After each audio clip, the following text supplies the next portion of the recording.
Bambi, tercera parte. Bambi juega en la pradera. ¡Mira, mamá, cómo salto! Y toma su primer baño en el río. Pero de pronto ve reflejarse en el agua otra pequeña pierna. Es Palina, la cervatilla. No tengas miedo, Bambi, soy Palina. Pero Bambi se aparta tímidamente. De repente sale del bosque con gran majestad el príncipe de las tierras.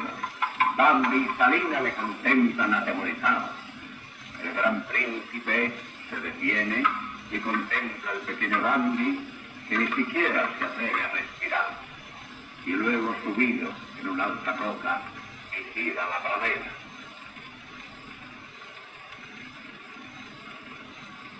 De una columna de humo los cazadores, ¡a sangre! Y alarmados por el príncipe, todos los animales huyen. ¡Corre, Bambi, corre! Los animales del bosque huyen desordenadamente, entre ellos Tambor y Flor.